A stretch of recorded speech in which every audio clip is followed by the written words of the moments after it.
കണ്ടിട്ടുള്ള ലഹരി സ്കൂളിൽ പഠിക്കുന്ന കുട്ടികളെ ഭയത്തോടു കൂടിയാണ് മാതാപിതാക്കൾ സ്കൂളുകളിലേക്കൊക്കെ അയക്കുന്നതാണ് നമ്മൾ കണ്ടിട്ടുള്ളത്.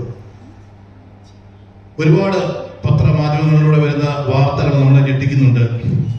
പിഞ്ചു കുട്ടികൾ ലഹരിക്ക് അടിമയാകുന്നു, കോളേജ് കുട്ടികൾ ലഹരി അമിതമായിട്ട് ഉപയോഗിക്കുന്നു.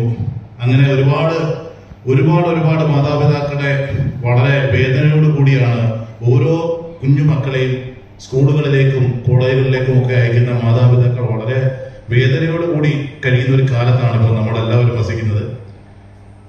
ഇങ്ങനൊരു ആശയം, ഈ ഒരു ലഹരി വിരുദ്ധ ക്യാമ്പയിൻ നടത്തണമെന്നൊരു ആശയം ശ്രീ ജിനീഷ് എന്നോട് പറയുമ്പോൾ ഞാൻ ഒരുപാട് അതിനെപ്പറ്റിയുള്ള അനന്ത സാധ്യതകൾ ഒരുപാട് കാര്യങ്ങൾ അങ്ങോട്ടും ഇങ്ങോട്ടും ഡിസ്കസ് ചെയ്തതിനിടയിൽ അദ്ദേഹം എന്നോട് പറഞ്ഞു, ചേട്ടാ, ഞങ്ങൾ ഒരുപാട് ആരാധിക്കുന്ന ബഹുമാനിക്കുന്ന ജയറാമേട്ടന്റെ ഇതിന്റെ ഒരു മാർഗനിർദ്ദേശിയായി വെച്ചുകൊണ്ട് നമുക്കിത് സ്റ്റാർട്ട് ചെയ്യാം എന്ന് എന്നോട് ആവശ്യപ്പെടുകയുണ്ടായി.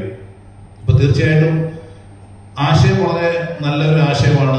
നമുക്ക് സമൂഹത്തിന് ഇപ്പോഴത്തെ തലമുറയ്ക്ക് ആവശ്യമായിട്ടുള്ള ഒരു വലിയൊരു ഘടകമാണ് എന്ന് എനിക്ക് മനസ്സിലാക്കിയതുകൊണ്ട് ഞാൻ ജയറാമേട്ടനോട് സംസാരിച്ചിരുന്നു.